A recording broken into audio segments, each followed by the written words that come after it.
ज्या कुटुंबाचं वार्षिक उत्पन्न हे 2.5 लाख रुपयापेक्षा कमी आहे, अशा कुटुंबातील महिलांना आर्थिक मदत व्हावी या उद्देशानं राज्य सरकारनं मुख्यमंत्री लाडकी बहीण योजना सुरू केली आहे। गेल्या वर्षी जुलै महिन्यापासून या योजनेला सुरुवात झाली। या योजनेअंतर्गत दर महिन्याला लाभार्थी महिलांच्या बँक खात्यात 1,500 रुपये जमा करण्यात येतात। आतापर्यंत एकूण 9 हप्ते लाभार्थी महिलांच्या बँकेमध्ये जमा करण्यात आले आहेत। मार्च महिन्याचा हप्ता देखील लाभार्थी महिलांना मिळाला आहे। वृत्त सविस्तर जाणून घेण्याकरता चॅनलला सबस्क्राईब जरूर करा। दरम्यान या योजनेमुळे सरकारच्या तिजोरीवर ताण वाढल्याची चर्चा सुरू आहे। राज्यात सुरू असलेल्या इतर योजनांचा पैसा हा लाडकी बहीण योजनेकडे वळवल्याचा आरोप विरोधकांकडून होत आहे।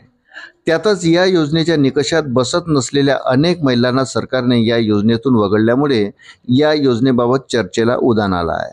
मात्र ही योजना सुरूच राहणार असून पात्र लाभार्थी महिलांना लाभ मिळत राहील असं सरकारकडून स्पष्ट करण्यात आलं आहे। विधानसभा निवडणुकीच्या प्रचारावेळी जर राज्यात आमचं सरकार आलं तर आम्ही लाडकी बहीण योजनेअंतर्गत मिळणाऱ्या हप्त्यामध्ये वाढ करू, लाभार्थी महिलांना 2100 रुपये देऊ अशी घोषणा महायुतीच्या नेत्याकडून करण्यात आली होती। विधानसभा निवडणुकीमध्ये महायुतीला स्पष्ट बहुमत मिळालं।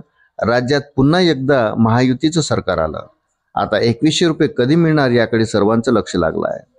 अर्थसंकल्पामध्ये या संदर्भात घोषणा होऊ शकते असा अंदाज व्यक्त केला जात होता।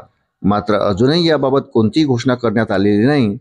त्यामुळे 2100 रुपये कधीपासून मिळणार याकडे लाभार्थी महिलांचं लक्ष लागलं आहे। याबाबत आता उपमुख्यमंत्री एकनाथ शिंदे यांनी महत्त्वाची अपडेट दिली आहे।